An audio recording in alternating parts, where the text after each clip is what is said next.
இனிப்பு ஆசை என்பது ஒரு சாதாரண உணர்வல்ல.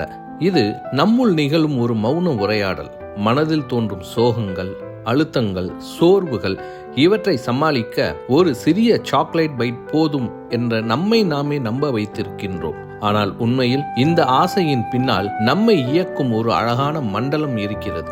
நம்முடைய மூளையில் இருக்கும் டோபமைன் என்ற ஹார்மோன் சுகமான அனுபவங்களை நினைவு கூறும்போது அதிகரிக்கிறது. சர்க்கரை அல்லது இனிப்பு சாப்பிடும் போதெல்லாம் அது மிகுந்த அளவில் வெளியேறும். இதனால்தான் நாம் மீண்டும் மீண்டும் அதை நாடுகின்றோம். சோகமாக இருக்கிற தருணங்களில், சோர்வாக இருக்கிற நேரங்களில் இந்த சாக்லேட், பிஸ்கட், இனிப்பு, காஃபி எல்லாமே மனதிற்கு தற்காலிக ஆறுதலாக தோன்றுகிறது. உண்மையில் இது உணவுக்கான ஆசை அல்ல. உணர்வுகளில் இருந்து தப்பிக்க இது ஒரு வழி. ஒரு சிறிய பைட் ஒரு நிமிஷ ஓய்வாக தெரிந்தாலும் அது ஒரு கண்ணியமற்ற ஒழுங்காகி விடுகிறது. கிட்டத்தட்ட ஒரு எமோஷனல் லூப் ஆகிறது. பல நேரங்களில் நம் உடல் ஒரு எச்சரிக்கையை வெளியிடுகிறது.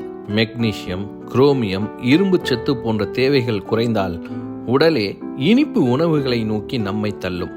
அதே சமயம் நம் மனநிலை மிகவும் வலிமையற்றதாக இருக்கும்போது ஒரு தோல்வி, ஒரு இழப்பு அல்லது திடீரென உருவாகும் தனிமை, அந்த சின்ன இனிப்பு ஒன்று நம்மை ஆறுதல் அளிக்கும் தோழனாகவே காணப்படுகிறது.